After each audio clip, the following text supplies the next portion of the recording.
کیا علیمہ خان غلط دعویٰ کر رہی ہیں یا علیمہ خان درست کہہ رہی ہیں؟ حسن نثار صاحب، یہ ایک ہی معاملے کو لے کر بہت سی آراء ہیں، آپ کو لگتا ہے کہ مفاہمت کی طرف صورتحال ہے یا کسی کریک ڈاؤن کی طرف؟ یہ کوئی آفر شافر نہیں ہے، کچھ بھی نہیں ہے، یہ تجریدی آرٹ کا نمونہ ہے۔ بھئی آپ چپ کر کے بیٹھ جائیں، 50 سال کے بعد بولنا شروع کریں تو پھر کچھ سن لیں گے، تو یہ کیا ہے؟ ایبسٹریکٹ سی بات ہے، ابسرڈ ایبسلوٹلی، جس کا نہ کوئی سر ہے نہ پیر ہے۔ اچھا باقی رہ گیا وہ 9 مئی والا کام، وہ تو چل ہی رہا ہے، اس میں کون سی کوئی نئی بات ہے؟ وہ چل رہا ہے، وہ چلتا رہے گا۔ نہیں مگر حسن صاحب، جس کو آپ ایبسٹریکٹ کہہ رہے ہیں، ہم نے ماضی میں دیکھا جب گزشتہ دور تھا اس وقت لیڈرز خاموش ہوتے رہے، مسلم لیگ نون کے بڑے لیڈرز کی بات کر لیں، وہ خاموشی اختیار کرتے رہے، ان کے لیے مفاہمتی راستے بنتے رہے۔ وہ اپنے اپنے مزاجوں کی بات ہے، وہ ایک کاروباری دستکار سے لوگ ہیں، وہ ان کی اور بات ہے۔ ہی از اے فاسٹ بولر، وہ اپنا مزاج ہوتا ہے، یہ تو اس میں کوئی حیرانی والی بات نہیں ہے۔ پھر چپ رہے ہیں بھائی، کتنی دیر 6 مہینے چپ رہے ہیں؟ یا تو آپ اسپیسیفک ٹرمز میں بات کرتے ہو نا، اس لیول پہ جب کوئی واضح اور دو ٹوک اور کوئی پازیٹیو بات کرنی ہوتی ہے، کمیونیکیشن کی تو بنیادی سائنس ہے۔ ایک ہوائی سا جملہ ہے نا یہ، آپ چپ رہے ہیں تو آپ کو نکال دیں گے، اچھا بھی ساری زندگی پھڑی رکھو گے، زندگی موت خدا دے آج چاہیں۔ نہیں تو میں اگلا جملہ نہ بول سکوں، علیمہ بی بی جو بات کہہ رہی ہیں کہ ہمیں خاموشی اختیار کرنے کا کہا جا رہا ہے، تو جیل سے آپ کے خیال میں وہ درست بات پہنچا رہی ہیں؟ ایسے میسیجز ان تک پہنچے ہیں، ان کا دعویٰ ٹھیک ہے؟ پتہ نہیں، بالکل پہنچے ہوں گے، وہ جھوٹ بولنے والی خاتون نہیں ہے، پرسنلی نو، نہ وہ سیاستدان ہے۔ سوال ہی نہیں پیدا ہوتا اب کس لیول کے بندے نے کس طرح بات کی، ان کو کیسے سمجھ آئی، یہ آئی ڈونٹ نو، مطلب مجھے اس کے بیک گراؤنڈ کا نہیں پتا، بندہ کون ہے، اس کا لیول کیا تھا، اس کا لیول آف سیریسنس کیا تھا، اور ان کو کیسے سمجھ آتی ہے، یہ انہوں نے کیسے ریئیکٹ کیا یا ریسیو کیا اس کو، اس میں بہت سارے اپس اینڈ پارٹس ہیں، so I cannot really make a comment۔ چل اس کو کامنٹ نہیں کرے، بڑی عقل چاہیے جو مجھ میں نہیں ہے۔ مگر 9 مئی کی جو ریالٹی موجود ہے، آپ کو لگتا ہے کہ کوئی آسانی پہنچ پائے گی پی ٹی آئی کی لیڈرشپ تک؟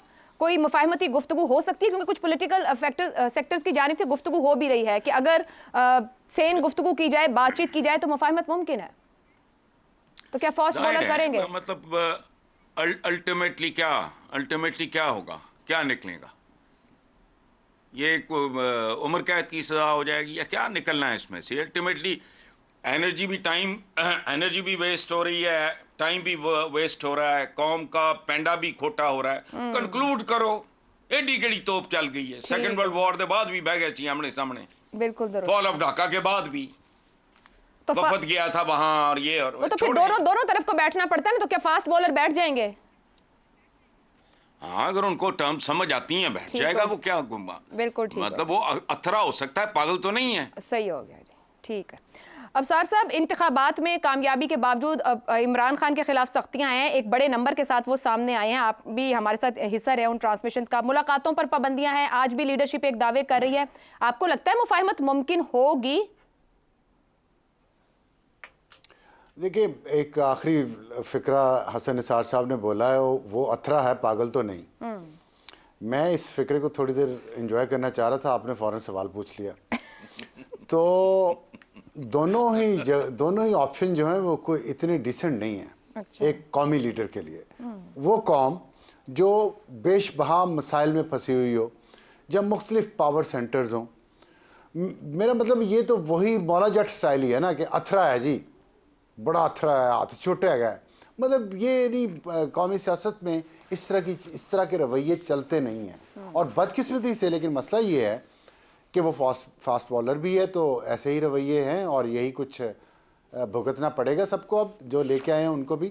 اور جہاں تک آپ کے سوال کا جواب ہے نا، وہ مفاہمت سے ہی بات آگے بڑھنی ہے، اور وہ جیسے حسن صاحب نے فرمایا بھی کہ جنگ عظیم دوم کے بعد بھی تو آپس میں بیٹھ گئے تھے، فال آف ڈھاکہ کے بعد بھی تو سامنے آمنے بیٹھے تھے، ہر جنگ کا اختتام مذاکرات پر ہوتا ہے، درست، تو وہ مذاکرات پہلے پری کنڈیشن سے نہیں ہے، اگر مسئلہ یہ ہے کہ یہاں پہ فاتح کون ہے یہ نہیں ابھی تک ڈیسائیڈ ہوا جی، تو اس لیے یہ ساری کشمکش چل رہی ہے۔ اگر یہ ڈیسائیڈ ہو جاتا کہ یہ سائیڈ فاتح ہے اور یہ مفتوح ہے، تو پھر شاید کوئی پری کنڈیشن یا پری کنڈیشن کے بغیر بھی مذاکرات شروع ہو سکتے تھے، جیسے کہ جاپان اور امریکہ میں ہوئے تھے، جنگ عظیم دوم کے بعد.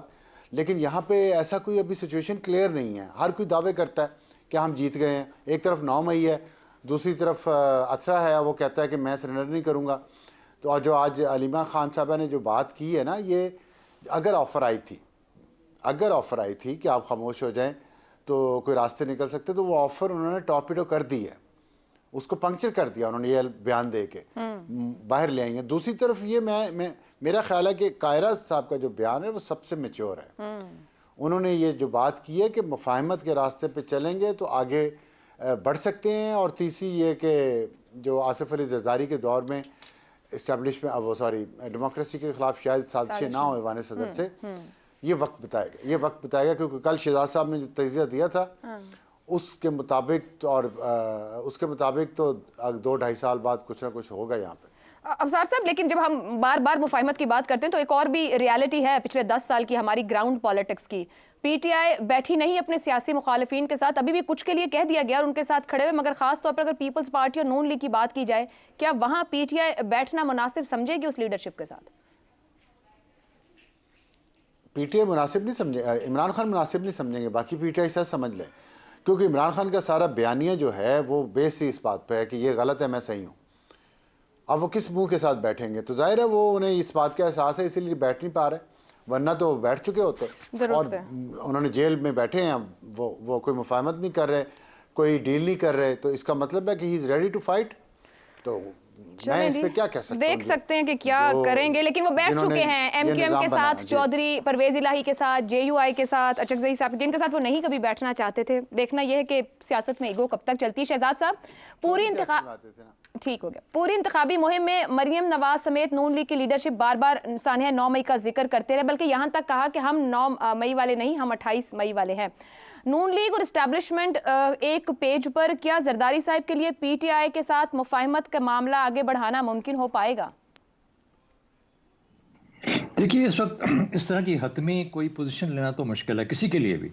کوئی بھی نہیں کہہ سکتا کہ کیا ہونے والا ہے, لیکن کچھ چیزیں جو میرے خیال میں گراؤنڈ ریالٹی جنہیں کہا جاتا ہے, زمینی حقائق, وہ یہ ہیں کہ 9 مئی کی حقیقت اپنی جگہ پہ قائم ہے, اس میں کوئی شک کی بات نہیں ہے. اور اس کے جو بھی اس کے آگے پروسیس ہے اس کو اسی طریقے سے آگے چلنا ہے, چلے گا بھی, اور اس کا منطقی انجام تک پہنچنا چاہیے. جتنا جلدی پہنچے گا اتنا پاکستان کے حق میں بہتر ہے. ایک تو یہ بنیاد ہوگی. لیکن 9 مئی کے بعد 8 فروری بھی آتا ہے. 8 فروری کی اپنی ایک حقیقت ہے, اس حقیقت کو بھی نہیں جھٹلایا جا سکتا. پورا پاکستان اس حقیقت کو جانتا ہے, چاہے آپ پی ٹی آئی والے نہیں بھی ہیں, پھر بھی آپ کو 8 فروری کو ماننا پڑتا ہے. اب اگر 8 فروری ہے تو اس نے کچھ نہ کچھ رویوں کے اندر تبدیلی تو فورس کی ہے. اس نے یہ باور ضرور کرایا ہے کہ بھلے ہمارا مجرم کوئی بھی ہو یا ملزم کوئی بھی ہو, لیکن ایک بہت بڑی تعداد ان پاکستانیوں کی ایک مختلف انداز سے بھی سوچتی ہے. ضروری نہیں کہ سب لوگ ایک ہی طریقے سے سوچیں. اچھا, پھر آپ نے سوال کیا کہ جو اس عمران خان یا پی ٹی آئی کے مخالف جو ہیں, سیاسی مخالف, جس قسم کی وہ جس طرح سے 9 مئی یا سائفر یا ان کے اوپر کالمز لکھے جاتے ہیں یا ان کو گفتگو میں لایا جاتا ہے, تو اس کا مطلب ہے کہ کہیں نہ کہیں پہ یہ خوف اور یہ ڈر میں ضرور محسوس کیا جا رہا ہے کہ کہیں مفاہمت کے راستے کھل نہ رہے ہوں عمران خان کے ساتھ. لیکن میرا خیال ہے سمجھنے کی بات یہ ہے کہ مکمل نفی کسی کی بھی ممکن نہیں ہے. درست. مکمل نفی صرف اس صورت میں ہو سکتی ہے کہ تمام نظام الٹ پلٹ ہو جائے, تختہ الٹ جائے. اب تختہ الٹنے کا متحمل پاکستان تو نہیں ہو سکتا. نہ 9 مئی کو آپ رد نظر کر سکتے ہیں, نہ آپ 8 فروری کو چھوڑ سکتے ہیں. اس لیے آپ کو راستہ ان دونوں کے بیچ میں کہیں نہ کہیں نکالنا پڑے گا. اب وہ کیا چیزیں ہوں گی جو راستہ نکالیں گی ان چیزوں کے بیچ میں, وہ ظاہر ہے اس کا تعلق کس سے ہوگا کہ پاکستان کس نہج پہ جا رہا ہے, رویوں میں کس حد تک تبدیلی آتی ہے, معاملات کی جو نوعیت ہے وہ کس طریقے سے, منظرنامہ کیسے تبدیل ہوتا ہے. اور یہ منظرنامہ تبدیل ہوتے پاکستان میں زیادہ دیر بھی نہیں لگتی. پھر سب سے بڑا سوال کہ جو اڈیالہ جیل کا قیدی ہے, کیا وہ بھی اپنی سوچ میں تبدیلی لا سکتا ہے یا نہیں؟ اس کو لانی پڑے گی, کیونکہ اگر اس کا مقصد پاکستان میں سیاست کرنا ہے اور سیاست اس کا مقصد ہے, تو پھر سیاست کے لیے تو معاملات کو آگے لے کے چلنا ہوتا ہے, دشمنیوں کو لے کے آگے نہیں چلنا ہوتا, اور معاملات کا حل ڈھونڈنا ہوتا ہے. تو معاملات میں اور دشمنیوں میں فرق کرنا پڑے گا. ادھر بھی ایک بہت بڑا ایک ایشو ہے, جو سوال ہے جو کھڑا ہوتا ہے. تو میرا خیال ہے کہ یہ وہ چیزیں ہیں, سیاست کو بھی کہیں نہ کہیں پہ اپنے آپ کو سٹیبلائز کرنا ہے, پاکستان اس طریقے سے چل نہیں سکتا. جو معاشی حالات ہیں, جو ہمارے حالات ہیں, تو سیاست کو بھی اپنا کہیں نہ کہیں سینٹر ڈھونڈنا پڑے گا کہ ہاں یہاں پہ آ کے اسٹیبلائز ہو جاتی ہے. تو میرا خیال ہے یہ بہت ساری چیزیں ہیں. دیکھیے جیسے ہم نے کہا کہ پچھلے ہفتے ایک سفر شروع ہوا, یہ سفر کس طریقے سے آگے بڑھتا ہے, کون کون سے رستے نکالتا ہے. لیکن یہ جو دشمنی والا عمل ہے جو کہ دونوں طرف سے نظر آتا ہے, پی ٹی آئی کی طرف سے اور ان کے سیاسی مخالفوں کی طرف سے, یہ ہرگز پاکستان کے حق میں نہیں ہے.